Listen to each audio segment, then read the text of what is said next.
a 34-year-old hermit gets hit by a truck, waking up as Rudius, a baby in a foreign land.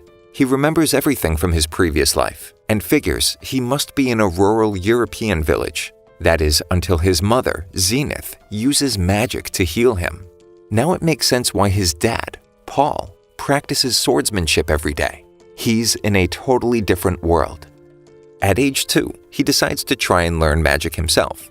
Finding a book on it, he takes a year to learn how to read and finds out he can use magic without incantations, using his knowledge of video games to aid him. After practicing and increasing his abilities, he decides it's time to try intermediate magic, accidentally destroying a part of the house and alerting his parents. They decide to hire him a tutor, Roxy, who isn't too thrilled about teaching a kid so young, not believing his parents. But when he gets distracted during an incantation, she learns that he can cast without them, becoming jealous, though recognizing his potential. As for Rudius, he has a second chance and promises himself he won't waste it as he did in his previous life. Practicing earth magic and passing out, he remembers how he threw it all away to save some kids. Maybe it wasn't that useless. After 6 months, he can use intermediate magic with no problem. During a lesson, Rudius learns that Roxy is a demon. That's why his parents were surprised to see her.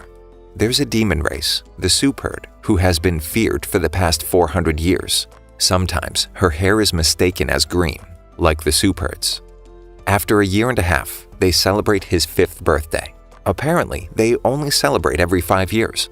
He receives a real sword from his dad, a new book from his mom, and a wand from Roxy.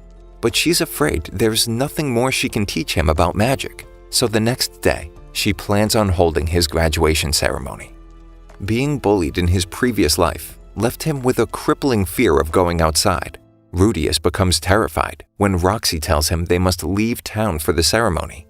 But when he realizes the villagers aren't looking at him but greeting Roxy, his anxiety is put at ease. She shows him the strongest water spell she can cast, accidentally hitting their horse with a bolt of lightning. No wonder they had to leave town. Rudius replicates her saint-level spell, successfully graduating, though he isn't ready to say goodbye to the person who got him to go outside after 20 years.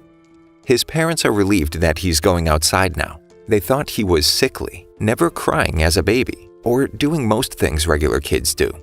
He notices 3 kids ganging up on another and decides to save him, remembering all the times the same thing happened to him. While trying to help him clean up, Rudius notices his green hair, reminding him of Roxy's story of the Superherd's, who have green hair and a red gem on their forehead. He's relieved at the absence of a gem. Rudius decides to befriend and teach magic to the kid, who introduces himself as Sylph. He's proud of himself for sticking up for someone. But when he gets home, his dad isn't too happy that he allegedly gave one of the bullies a black eye. He continues teaching Sylph for the next 6 months when he wonders how to use incantationless casting, finding out he's not as special as he thought. When they go to take a bath after getting caught in the rain, Rudius discovers that Sylph is actually Sylphiette, only to make things worse by admitting he thought she was a boy the whole time. Some time goes by before she approaches Rudius, and the two make up. Paul and Zenith are excited when they find out she's pregnant, which is short-lived when Lilia, the maid, finds out she's pregnant too. Paul immediately admits it's most likely his. It's decision time. If Lilia has to travel back to her hometown with a newborn, they might not make it. Rudius decides to take the initiative and place all the blame on Paul, so that Zenith does too. Lilia used to be afraid of Rudius, but takes a liking to him after he lies to help her and her baby out, and she becomes a part of the family. Now, Rudius has 2 little sisters. The topic of school comes up, and Rudius considers it, since he hasn't been making progress in swordsmanship or magic, but Sylphiette doesn't want him to leave. One day, he receives a letter from Roxy, urging him to go to Renoa Magic Academy. He asks his parents whether he could take Sylphiette. The family doesn't have enough money to send them both, so Rudius figures it's time to get a job. A friend of the family, Ghislaine, arrives soon after, and Paul ends up knocking Rudius out. he wakes up in a cart with Ghislaine without any idea of what's going on.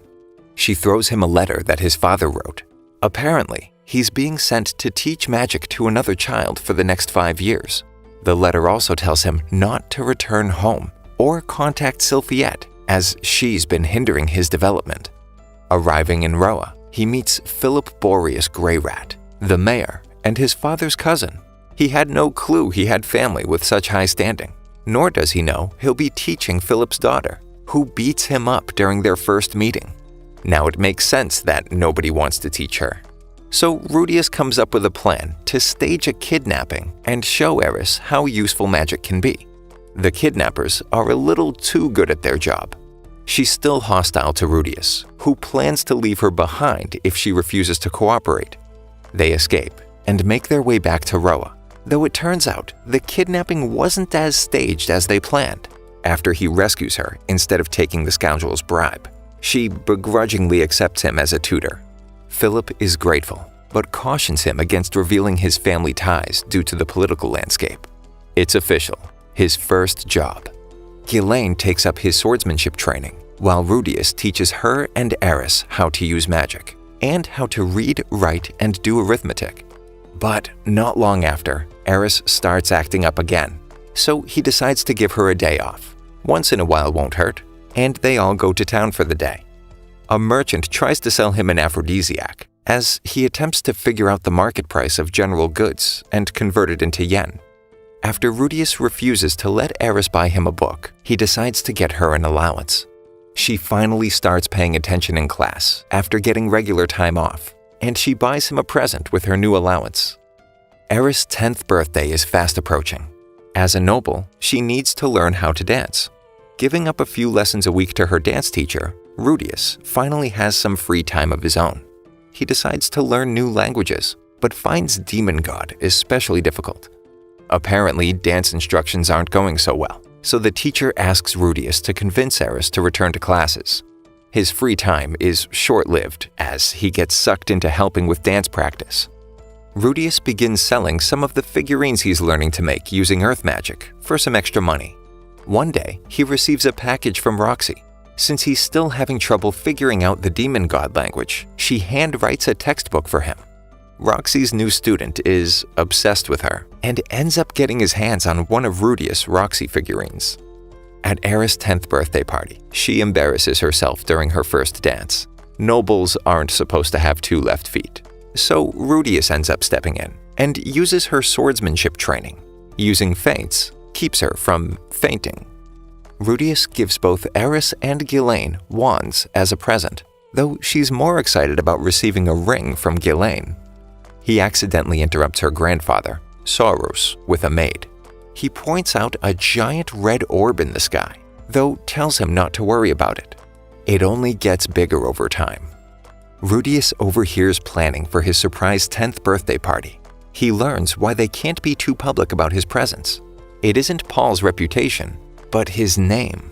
They gathered the best materials in the kingdom to make a staff for his birthday.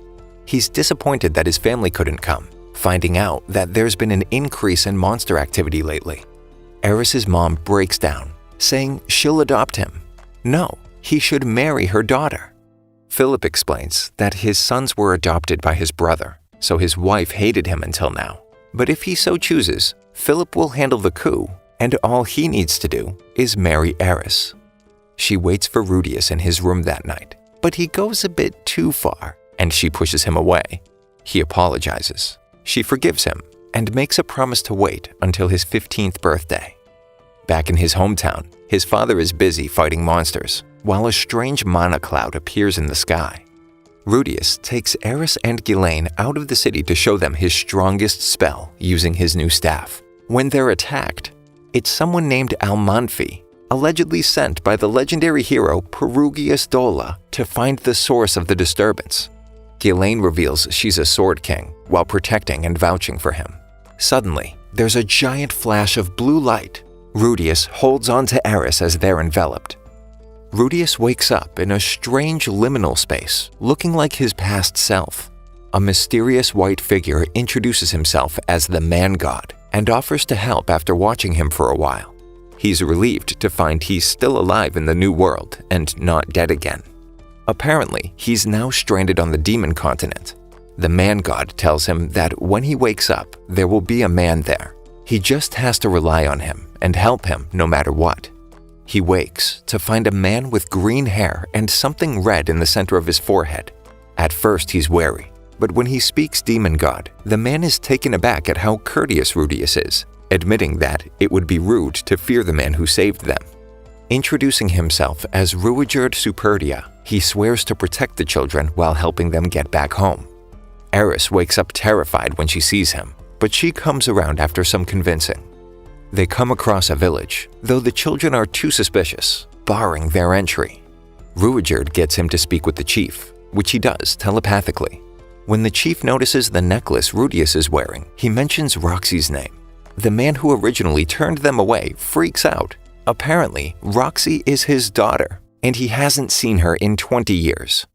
They're allowed entry into the village and explain how they came to be on the demon continent. The chief is worried about Ruigerd escorting them, since Superds aren't allowed in cities.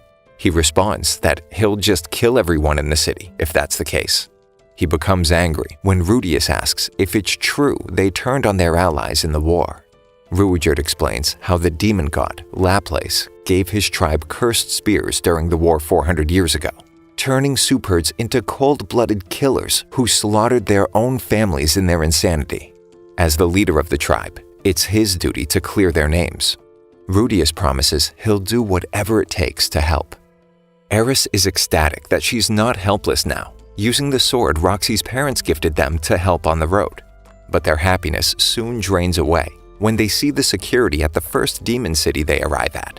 They're on the lookout for Dead End, which turns out to be Ruigerd's nickname. Rudius gets the idea of dyeing his hair blue and giving him Roxy's necklace to disguise him as a member of the Magurdia tribe. They decide to join the Adventurers Guild to make some money and put on a show, announcing Ruigerd as Dead End and using it as their party name so nobody takes it seriously. Rudius figures that if they start doing good deeds under the party name Dead End, the news will spread, lessening people's fears of the Superds. He's visited by the man god in his dreams again, who tells him to accept the low-ranking quest to find a lost cat.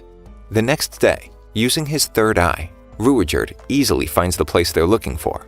The cat is a bit bigger than they assumed at the outset. The kitty kidnappers are easily restrained with earth magic. Before getting answers out of them, Ruigerd decapitates one after he kicks Rudius. They argue over killing people, regardless of whether they're evil, since they're trying to promote a good image. The other kidnappers explain how they're adventurers who wait until someone posts a job to return their pets and collect the reward.